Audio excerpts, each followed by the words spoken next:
15절입니다. 시작. 다리는 정금 받침에 세운 화반석 기둥 같고 병상은 뇌관을 같고 백양목처럼 보기 좋고. 기도하겠습니다. 아버지 하나님, 아가서장 15절 다리의 형상은 뇌관을 같고라는 제목으로 말씀을 증거하기를 원합니다. 말씀이 주는 깊은 영적인 의미를 잘 깨닫고 또 증거할 수 있는 시간 되게 하옵소서. 예수 그리스도 이름으로 기도했습니다. 아멘. 할렐루야. 하나님 경강. 오늘 예수님의 다리에 대해서 이렇게 말씀을 나누는 시간이에요.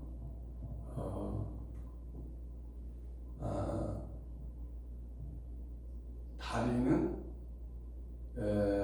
다리 스스로가 뭐를 결정하는 기관이 아니고, 다리는 이제 그 머리가 생각하는 대로 이제 끌려가는 것이 다리죠.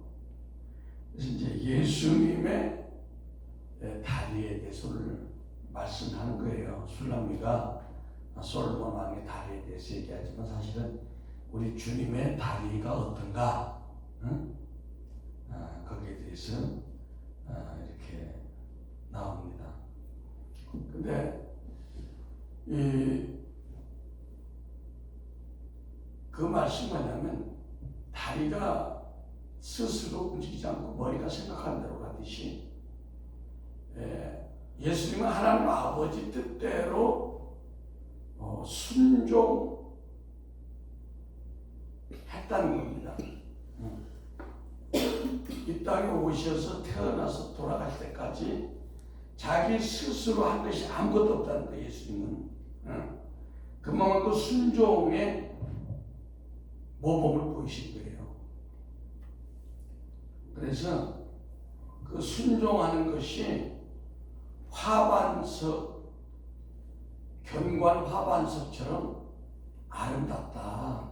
화반석 기둥처럼. 왜? 화반석 기둥은 견고해서 흔들리지 않잖아요. 그러니까 우리가 뭐야? 술 먹은 사람이 갈치자 갔다 갈치자 왔다. 예수님은 목표를 향해서 다 전진하는 거예요. 그래서 요한복음 6장 38절에 보면 내가 하늘로서 내려온 것은 내 뜻을 행하려 함이 아니요 나를 보내신 이의 뜻. 이게 나를 보내신 게 아버지의 뜻이죠. 하나님 아버지의 뜻을 행하려 함이라. 나를 보내신 이의 뜻은 내게 주신 자 중에서 내가 하나도 잃어버리지 아니하고 마지막 날에 다시 살리는 이것이라. 그러니까 예수님이 이 땅에 온 것은 우리 인류를 하나도 잃어버리지 않고 구원하기 위해서 아버지의 뜻을 행하러 오셨다는 겁니다. 아멘. 주님의 다리는 화반석 기둥 같고 라고 했는데, 화반석은 대리석의 한 종류로 재질이 단단하고 그 무늬가 곱고 아름답습니다. 왜 화반석 다리라고 했냐? 주님의 다리, 곧 주님의 행복, 주님이 걸어가신 길은 십자가의 길인데 그 길은 매우 곱고 아름다운 걸음걸이였다는 겁니다. 왜? 그분은 가는 곳마다 허투루 한 발짝 가는 게 없어. 아버지의 뜻대로 걸어다니셨어요. 우리는 마음대로 어디도 갔다가 막 그럴 때가 있죠. 아이쇼핑 다니기도 하고. 마태복음 11장 1절에 예수께서 12 제자에게 명하시기를 마치고 이에 저희 여러 동리에서 가르치며 전도하시려고 거기를 떠나가시다. 그러니까 예수님은 항상 제자들하고 가는데 목적이 있어. 복음 전파, 전도의 목적이 있었던 거예요. 여러분 어디 갈 때 전도의 목적이 있습니까? 저도 거기에 대해서 자유로울 수가 없습니다. 우리가 어떤 물건을 쇼핑을 하러 간다든지 누구를 만나러 갈 때 우리는 거기에 생각이 미쳐가지고 전도라는 생각을 못해. 앞으로는 우리가 불과를 서로가든 누구를 만나든 가장 중요한 한마디, 주 예수를 믿으라. 이것이 빠지면 안 될 것 같습니다. 아멘. 예. 왜? 예수님은 이 땅에 오실 때 걸어 다니시고 다니신 목적이 뭐예요? 집중. 전도하기 전도.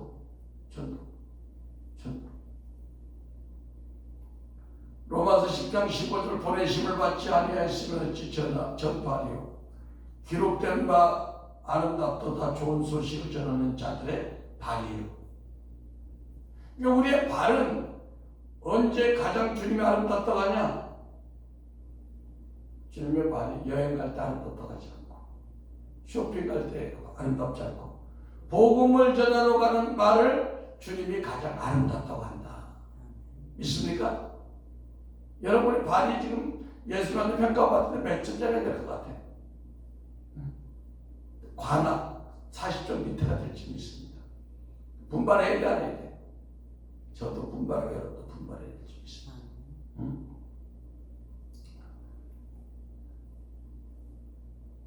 주님이 이 땅에 계실 때 주님의 그 복음의 행보는 참으로 곱고 아름다울 뿐 아니라 정금 받침에 세운 화반석 기둥같이 일관되게 복음만 전했어요. 또 다리가 정금 받침 위에 금 받침 위에 세워졌기 때문에 아버지의 뜻이 아니면 금은 뭐야? 하나님의 신성이잖아요. 믿음이잖아요. 아버지의 뜻이 아니면 결코 자의적으로 말하지 않고 걸어가지 않았어요. 그래서 주님은 십자가를 앞에 놓고도 뭐라고 그랬냐? 마가복음 14장 36절에 가로서 내 아버지께서 모든 것이 가능하오니 이 잔을 내게서 옮기시옵소서. 그러나 나의 원대로는 마옵시고 아버지 원대로 하옵소서.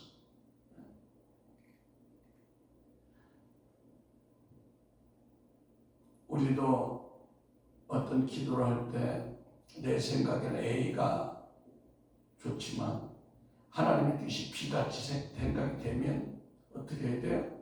아버지, 내 마음은 A가 되는 게 좋은데 아버지 뜻이라면 B대로 B가 되게 하옵소서. 이런 기도하기가 쉽지 않죠. 근데 우리가 그렇게 해야 된다는 게 사실. 주님께서 고백하신 내가 아무것도 스스로 할 수 없다. 예수님이 능력이 많고 하나님의 아들인데도 스스로 하는 게 없다는 거예요.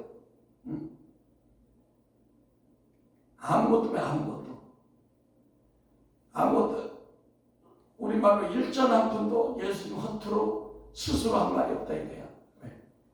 아버지가 원하는 대로 말씀하고 아버지가 원하는 대로 행동하시다는 거예요. 근데 우리는 어때요? 우리는 내 생각대로, 내 감정대로, 내 취향대로, 내가 하고 싶은 대로, 내가 100% 주인이잖아요. 하루의 삶을 볼 때, 100일 봤을 때, 주님이 뜻이 몇 프로나 돼서 움직였을까요? 기도할 때만, 예배 드릴 때만, 생각 자체도 내가 주인이야. 그래서 우리가 모든 분쟁이 뭐예요? 주저넘게 내가 남의 일에 간섭하고 참견하고 상대에게 상처 주는 말하고 상대 판단 정지하고 그런 것이 뭐예요? 예수님은 화반석 기둥처럼 정금 받침 위에 딱 서서 주님 아버지가 주는 생각대로 살았는데 우리는 갈대처럼 내 생각대로 마음대로 이렇게 살 때가 얼마나 많아요.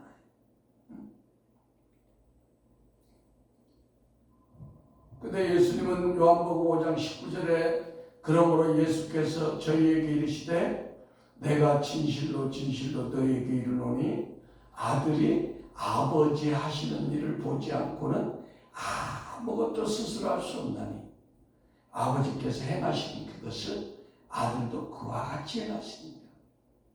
아버지께서 아들을 사랑하사 자기의 행하시는 것을 다 아들에게 보이시고 또 그보다 더 큰 일을 보이사 너희로 기이 여기게 하시리라.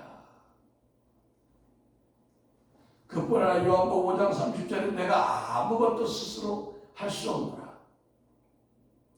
듣는 대로 심판하노니, 그러니까 하나님이 아버지가 들려주는 대로만 심판하는 예수님이 자의적으로 하지 않고 나는 나의 뜻대로 하려 하지 않고 나를 보내시니 하나님 아버지 뜻대로 하려 함으로 내 심판은 의로우니라. 근데 그런 아버지 하나님이신 예수님이 그런데 우리 피조물인 우리는 어때? 그것은 내 생각이 90% 이상이잖아요. 내 취향, 내 방법.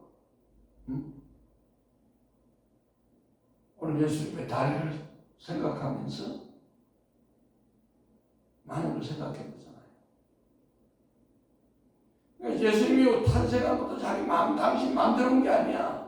마리아 뱃속에 들어간 것도. 예수님이 행하는 표적, 심심하니까 벽 고치게 된 게 아니야. 예수님이 죽으신 이 모든 것이 십자가의 순종의 길을 가셨다는 겁니다. 그래서 하나님 아버지가 예수님의 순종하는 것이 얼마나 기뻤는지 예수님 탄생할 때도 뭐라 그랬어요?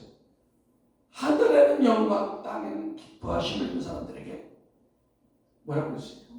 평안하다. 태어날 때부터 하나님께 영광이 됐다고요. 요단강에서 세례받을 때도 어때? 마태복음 1장 9절에 보니까 그때 예수께서 갈릴리 나사렛에서부터 와서 요단강에서 요한에게 세례를 받으시고 곧 물에서 올라오실 때 하늘이 갈라짐과 성령이 비둘기같이 자기에게 내려오심을 보더니 하늘로서 소리가 나기를 너는 내 사랑하는 아들이다. 내가 너를 기뻐하노라. 예수님이 하는 걸 하나님 다 기뻐했다고 해. 아버지 뜻대로 움직였기 때문에. 그 다음에 그 변화산에서 베드로와 또 베드로가 세 제자들이 엘리와 모세 예수님이 변형된 걸 봤을 때는 뭐라고 했어? 예수님을 하나님이 기뻐했어요. 예수님. 마가복음 9장 5절에 베드로가 예수께 고하되 랍비여 우리가 여기 있는 것이 좋사오니 우리가 초막 셋을 짓고 하나는 주를 위하여 하나는 모세를 위하여 하나는 엘리야를 위하여 하사이다 하니 이는 저희가 심히 무서워하므로 저가 무슨 말을 하는지 알지 못합니다. 마침 구름이 와서 저희를 덮으며 구름 속에서 소리가 나되 이는 내 사랑하는 아들이니 너희는 저희 말을 들으라. 그러니까 항상 예수님이 하는 것을 하나님이 보증을 해서 내 기뻐하는 아들이라고. 왜? 아버지의 뜻대로 순종했기 때문에 편하게 하시죠.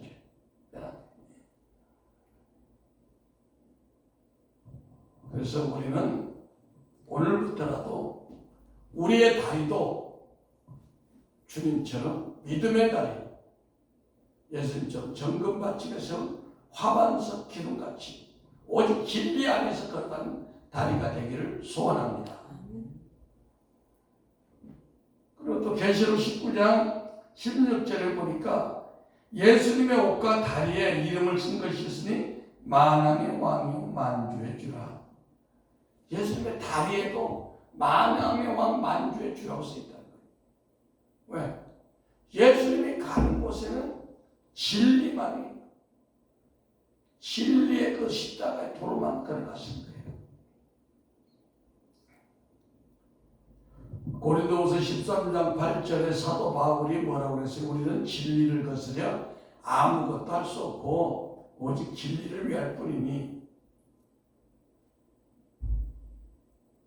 우리는 예수님처럼 예수님이 걸어가신 다리처럼 진리를 거스려 아무것도 할 수 없는 저와 여러분이 되시기를 축원합니다. 그 진리가 아니라면, 하나님의 원하는 뜻이 아니라면 아무것도 할 수 없는 바보들이 되는 게 좋겠습니다. 아멘. 그걸 위반하는 똑똑한 사람은 죄 짓는 거예요. 오직 진리만을, 하나님의 원하신 뜻만을 위하는 우리 지혜로운 주님의 신부가 되어야 될 줄 믿습니다. 다니엘서나 다니엘 10장 6절에는 예수님의 팔과 발은 빛난 목과 같다 그랬고, 또 계시록 1장 15절에 예수님의 발이 빛난 주석 같다 그랬어요. 다니엘 10장 6절, 그 몸은 화목 같고 얼굴은 번갯빛 같고 그 눈은 횃불 같고 그 팔과 발은 빛난 녹과 같고 말소리는 무리의 소리 같다. 그러니까 팔과 발이 빛난 돛이다면, 돛이라는 건 굉장히 무겁잖아요. 이건 뭐야? 심판하는 말이에요. 심판하는 말. 계시록 1장 15절, 그 발은 풀무에 단련한 빛난 주석 같고, 이 주석은 굉장히 무겁고 단단한 그런 쇠예요. 심판하는 말이라는 거야.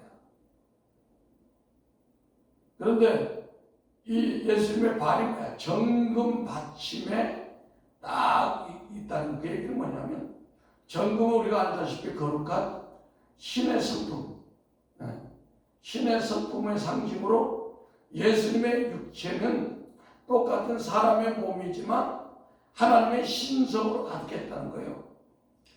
골로새서 1장 9절에 그 안에, 예수님 안에 신성의 모든 충만이 육체로 거하시고,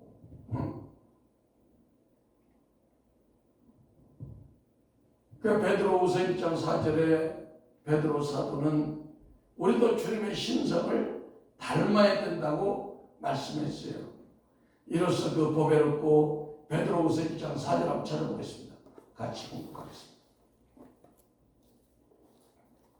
베드로후서 1장 4절. 사셨으면 아멘.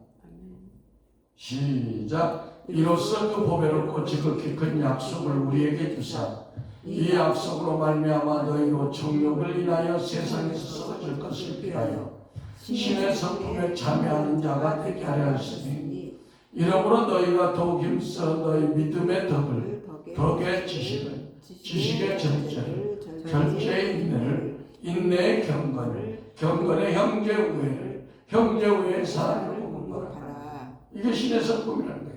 예수님 안에 이런 성품으로 가득 차 있다는 겁니다. 그러므로 정금은 완전한 선과 존귀와 아름다움의 상징이며 변치 않는 믿음의 상징입니다. 베드로전서 1장 7절에 너희 믿음의 시간이 불로 연단하여도 없어질 금보다 더 귀하여 예수 그리스도에 나타나실 때에 칭찬과 영광과 존귀를 얻게 하려 합니다. 그러니까 우리의 그 하나님께서 그 믿음, 하나님의 신성을 계속해서 갈고 닦게 하기 위해서 삶의 크고 작은 연단을 하나님께서 허락하신 거예요. 그래서 우리의 믿음이 계속 정금처럼 깨끗해지고 있어요.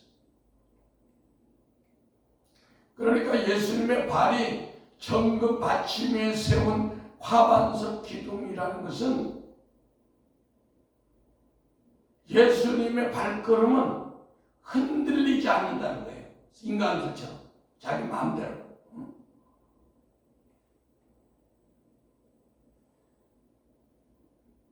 이 화반석이 역대상 29장 2절에 보면, 내가 이미 내 하나님의 전을 위하여 힘을 다하여 예비하였나니 곧 기구를 만들 금과 은과 녹과 철과 나무며 또 만호와 박을 보석과 꾸밀 보석과 채석과 다른 보석과 화반석이 매우 많으며. 다윗이 이렇게 금을 많이 준비했다. 왜? 성전 건축하려고. 그러니까 우리 10년 건축의 가장 기본도 뭐야? 믿음이잖아, 믿음. 구약시대 때는 보이는 금이나 이런 걸로 건축을 했죠. 지금 보이는 상징적인 믿음. 믿음이 금이잖아요. 그 신령 건축의 기본이 믿음이 되죠. 믿음, 소망, 사랑.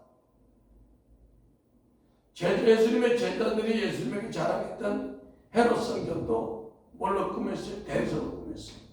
화반석으로. 그만큼 중동에서 나는 이 화반석이 무늬가 아름답고, 그래서 다른 재료를 덧입히지 않아도 그 자체로 아름다웠다는 겁니다. 요한복음 2장 19절 예수께서 대답하여 가라사대 너희가 이 성전을 헐라 내가 사흘 동안에 일으키리라. 유대인들이 가로되 이 성전은 46년 동안 지었거늘 내가 3일 동안 일으키겠냐 하더라. 이 성전이 그렇게 아름답게 화반석 기둥으로 지어졌다는 겁니다. 그뿐 아니라 그 솔로몬이가 역대하 2장 16절 19절에 보면 하나님 이제 아버지 다윗으로부터 왕권을 위협받았잖아요. 왕권을 위협받았는데 솔로몬의 왕국이 신정에 기초한 견고한 나라가 세워진 것을 화반석 같다라고도 우리가 말할 수 있는 겁니다. 역대하 2장 16절에 보면 이스라엘 하나님 여호와여 주께서 내 주의 종 내 아비 다윗에게 말씀하시기를 내 자손이 자기 길을 삼가서 내가 내 앞에서 행한 것 같이 내 율법대로 행하기만 하면 내게로 쫓아나서 이스라엘 위에 앉을 사람이 내 앞에서 끊어지지 아니하리라 하셨사오니 이제 다윗을 위하여 그 하신 말씀을 지켜오시옵소서. 그런즉 이스라엘 하나님 여호와여 원컨대 주는 주의 종 다윗에게 하신 말씀이 확실하게 하옵소서. 하나님이 참으로 사람과 함께 땅에 거하니까 하늘과 하늘들의 하늘이라도 주를 용납하지 못하겠거든. 하물며 내가 건축한 이 전유니까. 솔로몬이 아버지 다윗이 준비한 그 성전 재료를 가지고 성전 건축을 하고 이렇게 하나님 앞에 기도를 한 거예요.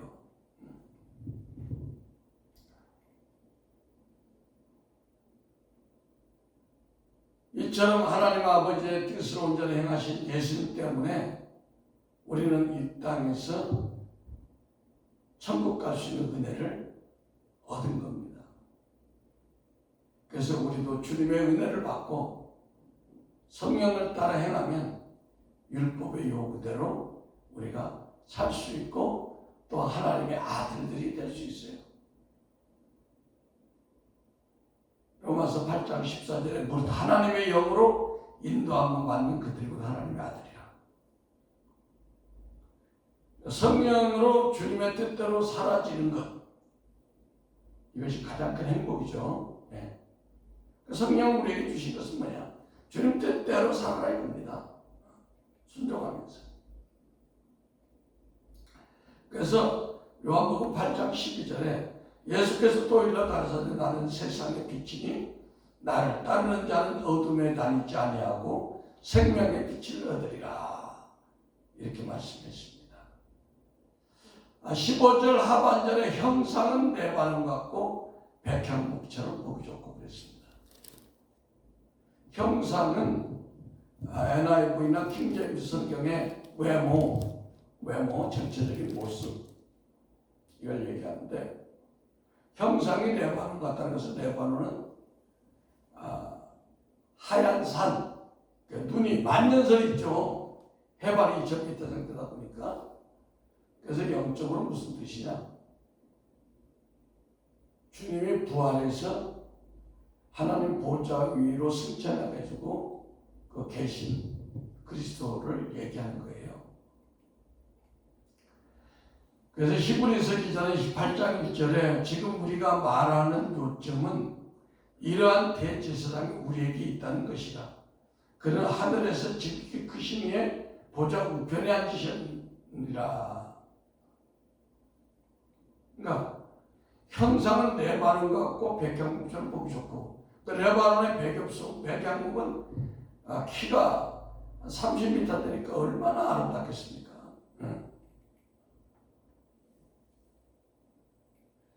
계시록 31장 8절에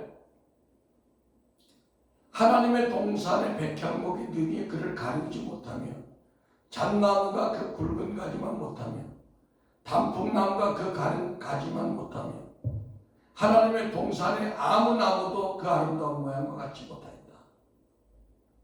이 백향목이 이렇게 아름다웠다는 겁니다. 백향목이 우리나라에는 볼 수가 없어요. 그런데 그 비슷한 나무가 백향목을 시다라고, 시다 영어로 그 히말라야 시다라고 그 비슷한 나무가 있는데 그 나무도 굉장히 멋있습니다. 백향목 그것도 막 이 삼각형으로 쫙 이렇게 막 퍼져가지고 이렇게 있는데 그게 우리 학교 다닐 때 그 학교 입구에 있었는데 너무너무 멋져요. 근데 백향목은 그걸 키가 그래봤자 한 5m밖에 안 되지만 백향목 30에서 40m니까 어마어마하죠. 사람들 어른들 팔로 10사람이 집에 좀 나오니까. 그 백향목은 식물계의 대표다. 그러니까 예수님을 다리를 이렇게 멋지게 표현한 거야. 열왕기상 4장 33절에 보면 저가 또 초목을 논하되 누가 솔로몬이 레바논 백향목으로부터 다메라는 우슬쪽까지 하고 그래서 영적인 의미에서 백향목은 레바논의 백향목은 하나님 보좌 우편에 좌정하신 예수 그리스도의 권세와 능력을 영광을 나타내는 겁니다. 에베소서 1장 20절을 보니까 그 능력이 그리스도 안에서 역사하사 죽은 자들 가운데 다시 살리시고 하늘에서 자기의 오른편에 앉히사 모든 정사와 권세와 능력과 주관하는 자와 이 세상뿐 아니라 오는 세상에 일컫는 모든 이름 위에 뛰어나게 하시고 또 만물을 그 발 아래 복종하게 하시고 그를 만물 위의 교회의 머리로 주셨느니라. 교회는 그의 몸이니 만물 안에서 만물을 충만케 하신 자의 충만이라. 로마 레바논의 백향목 같은 주님의 형상이 주님의 몸인 저희 교회와 여러분에게도 이렇게 아름답게 이루어지기를 축원합니다. 그래서 빌립보서 2장 9절 11절 보면 이러므로 하나님이 그를 지극히 높여 모든 이름 위에 뛰어난 이름을 주사 하늘에 있는 자들과 땅에 있는 자들과 땅 아래 있는 자들로 모든 무릎을 예수의 이름 아래 꿇게 하시고 모든 입으로 예수 그리스도를 주라 시인하여 하나님 아버지께 영광을 돌리게 하신다. 레바논의 백향목보다 더 아름다우신 주님. 그래서 우리 성도들, 우리 주님의 신부들의 영혼의 주소도 어디다? 하나님 우편에 높이 좌정하신 그 그리스도 안이 우리의 주소라는 거야. 알겠습니까? 관악구 무슨 동 거기가 주소가 아니야. 영의 주소가 돼. 천국 예수님 보좌 거기가 우리의 정치적 주소라는 거야. 알겠습니까? 사단들이 까불지 마라. 이 주소는 지옥이야. 까불어봤자. 우리의 주소는 하나님 아버지 영광 있는 그 보좌 안이 내 주소야. 이렇게 얘기할 수 있어야 됩니다. 할렐루야. 여러분의 주소를 알았죠? 여러분의 주소, 영적인 주소. 그래서 골로새서 3장 1절 3절 한번 보겠습니다. 골로새서 3장 1절 3절.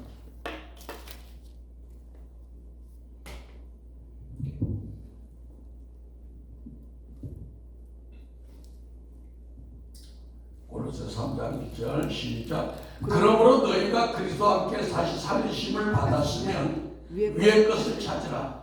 거기는 그리스도께서 하나님 우편에 앉아 계시니라. 위의 것을 생각하고 땅의 것을 생각지 말라. 이는 너희가 죽었고 너희 생명이 그리스도와 함께 하나님 안에 갇혔습니다. 그러니까 백향목처럼 보기 좋다는 것은 백향목은 나무 수령이 1000년을 넘게 사는 나무야. 응? 여러분, 나무가 1000년이 넘게 사는 나무가 많지가 않습니다. 그만큼 뭐야? 우리 주님과 우리의 관계는 어떤 원수가 우리를 음해해도 우리가 주님 안에서 떨어져 나갈 수 없다는 거야. 믿습니까? 사망이나 천사들이나 어떤 것도 우리를 해할 수가 없다는 거예요. 할렐루야. 그래서 주님의 형상이 레바논 같은 것처럼, 레바논의 백향목 같은 것처럼 우리를 로마서에 나와 있는 바울이 고백한 것처럼 어떤 천사도, 어떤 마귀도, 어떤 불의한 세력도 우리를 그리스도 사랑해서 끊어낼 수가 없다는 겁니다. 할렐루야. 그래서 주님이 레바논 백향목같이 이 세상을 초월하셔 죽음을 이기시고 사망을 깨뜨리고 마귀를 깨뜨리고 승천하셔서 죄와 사망이 그냥 이제 우리하고 상관이 없는 위치가 된 거 아닙니까? 근데 우리가 그 주님의 보좌에 우리 영의 주소가 거기라는 거예요. 할렐루야. 그러니까 우리가 때로는 세상에서 마음대로 되지 않을 때도 있잖아요. 때로는 힘들 때도 있잖아요. 그때 어떻게 돼? 사단이 와서 우리의 마음을 흔들어 버릴 때, 산란하게 할 때, 마귀야, 너는 영원히 저주받은 불구덩이 지옥이 주소지만 나는 지금 너한테 괴로움을 받는다 치더라도 나의 주소는 하나님의 보좌, 영광이 있는 그 보좌 안에 주소야. 까불지 말고 따라가. 할렐루야. 당당하게 얘기하시기 바랍니다. 기도하겠습니다. 아버지 하나님, 오늘 말씀을 통해서 이 진리에 있어서 주님께서 베풀어 놓으신 축복된 환경을 믿음으로 감사하며 누리는 우리가 되기를 원합니다. 하나님 아버지, 죽음과 부활과 승천을 거쳐서 아버지와 죄와 사망을 이기신 예수 그리스도처럼 우리의 레바논이 되시고 우리의 장대한 백향목이 되신 우리 주님 안에서 날마다 승리하는 저와 여러분이 되게 하옵소서. 예수 그리스도 이름으로 기도했습니다. 아멘.